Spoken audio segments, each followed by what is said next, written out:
यहाँ चाहिँ अहिले म कक्षा 7मा पढ्ने विद्यार्थी बिरबहादुर थापा छेत्रीसँग छु। यो भाइले म केही साना क्वेसनहरू सोध्छु, यो भाइले कसरी एन्सर गर्छ हेरौँ त। उसैले भिडियो गर्ने भनेर उसले रिक्वेस्ट गरेपछि मैले नबनाउने कुरा भएन, बनाउनै पर्ने हुन्छ। उसले चाहिँ ल अब उठ्छ भाइ बिरे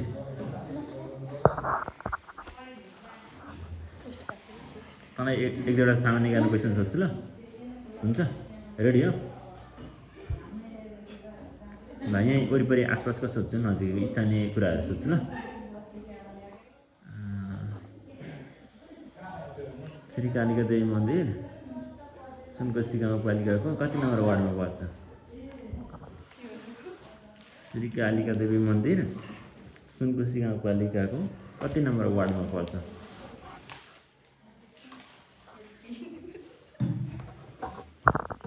बुझ्दैन? अप्ठ्यारो भयो है?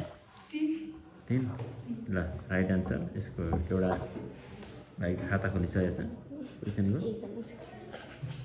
अनि अब नेक्स्ट क्वेसन, सुनकोशी गाउँपालिकामा अवस्थित श्री कालिका माध्यमिक विद्यालय कति नम्बर वडामा पर्छ?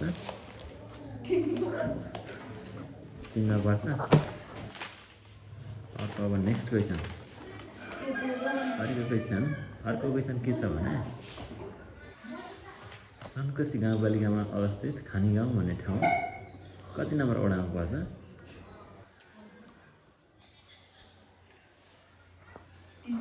3 मा पर्छ। यो नि राइट क्वेसन। अब फेरि अब चौथो क्वेसन छ, सुनकोशी गाउँपालिकामा अवस्थित भिरगाउँ भन्ने गाउँ कति नम्बर वडामा पर्छ?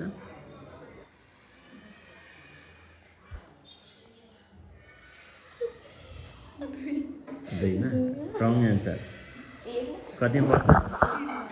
1 मा पर्छ है त। ल अब अर्को नेक्स्ट क्वेसन, सुनकोशी गाउँपालिकामा अवस्थित देवडार भन्ने ठाउँ कति नम्बर वडामा पर्छ? 3 मा पर्छ। अब अर्को चाहिँ हार्ड क्वेसन छ, सबभन्दा हार्ड। ल, नेपालको राष्ट्रिय गानको रचनाकार को हुन्? नेपालको राष्ट्रिय गीतको रचनाकार को हुन्?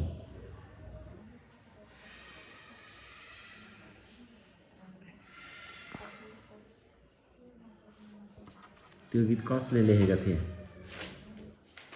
कुन ठाउँको मान्छेले लेखेको थिए? अनि नाम के हो उसको?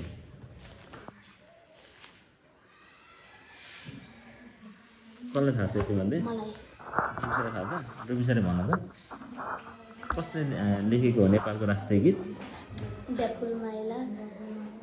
अनि कुन जिल्लाको मान्छे हो? ओखलढुङ्गा जिल्ला। उसको वास्तविक नाम चाहिँ के हो? पबाट छ हो?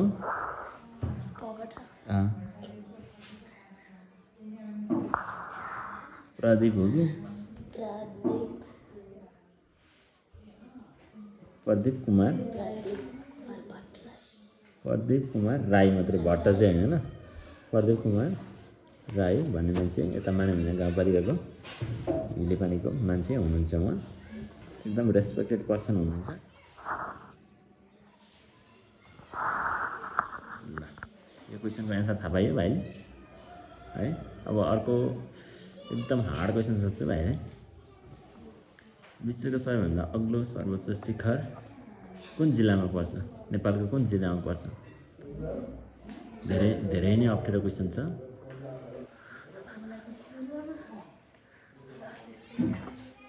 साह्रै अप्ठ्यारो क्वेसन छ। सगरमाथा कुन जिल्लामा पर्छ नेपालको? हजुर, कुन प्रदेशमा? कोशी प्रदेशमा। जिल्ला थाहा छैन? ओखलढुङ्गाको छिमेकी जिल्लाहरूको नाम भन्यो भने त्यहीँ आउँछ। ओखलढुङ्गाको छिमेकी जिल्लाहरू कुन कुन हो?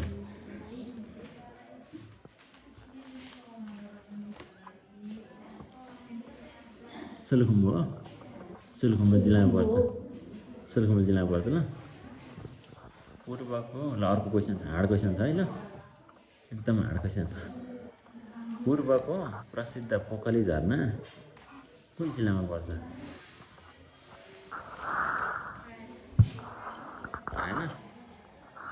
कसैको त मामालाई पनि होला त्यो त है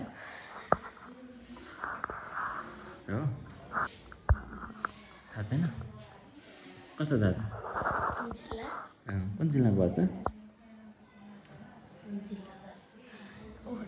ओखलढुङ्गा जिल्लामा पर्छ है जिल्ला चाहिँ ओखलढुङ्गा जिल्लामा पर्छ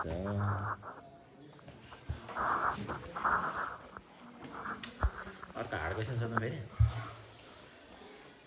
तीनतिरबाट नदीले सिमाना छुट्याएको नेपालको एउटा त्यस्तो जिल्लाको नाम भन्नुहोस् कुन जिल्ला होला जस्तो तीनतिरबाट नदीले सिमाना छुट्याएको छ नदीको नाम नै भनिनुपर्छ भने भनिदिन्छु दुधकोशी सुनकोशी लेखु तीनवटा नदीले चाहिँ सिमाना छुट्याएको छ तिनैतिरबाट सिमाना छुट्याएको जिल्ला कुन हो ओखलढुङ्गा राइट एन्सर त्यसपछि अर्को एकदम हार्ड क्वेसन सोध्छु यो कवि सिद्धिचरण श्रेष्ठको जन्मस्थान कुन जिल्लामा पर्दछ भक्तपुर रङ आन्सर अझै बसाइ चाहिँ भक्तपुरमा थियो क्या पहिला उसको जन्म चाहिँ ओखलढुङ्गा जिल्लामा भएको हो एउटा अर्को क्वेसन सोधौँ यो कवि सिद्धिचरण श्रेष्ठको चर्चित कविता गीत कुन हो थाहा छ मेरो प्यारो ओखलढुङ्गा भन्ने छ नि कविता हो त्यो चाहिँ यो कवि सिद्धिचरण श्रेष्ठको चर्चित कविता हो होइन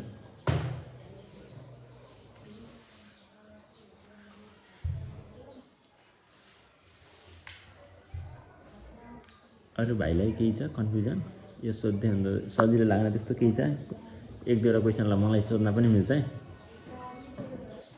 ल केही छ त्यस्तो तिमीहरूलाई आएको मलाई पनि नआउन सक्छ मलाई आएको तिमीहरूलाई नआउन पनि सक्छ होइन यो भनेको स्कुल भनेको चाहिँ सिकाउने मात्रै होइन क्या सरले पनि सिक्ने ठाउँ हो विद्यार्थीले पनि सिक्ने ठाउँ हो नि त होइन त्यस्तो ठाउँ हो स्कुल सरले चाहिँ अलिकति अब बरु बढी जानेको हुन्छ तर सबै जानेको हुन्छ भन्ने हुँदैन नि त कति नयाँ कुरा आएको हुन्छ कति सरहरू अपडेट भएको हुनुहुन्न हामी पनि अपडेट भएको हुन्न होइन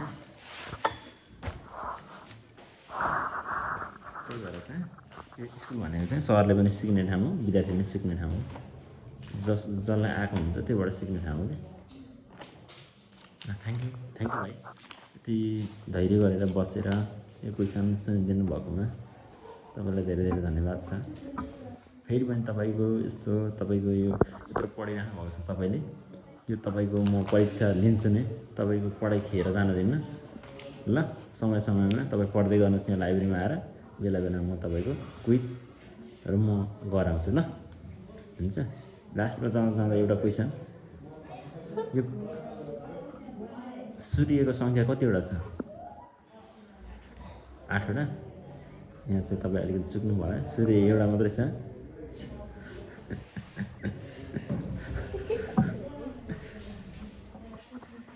ल thank you for watching guys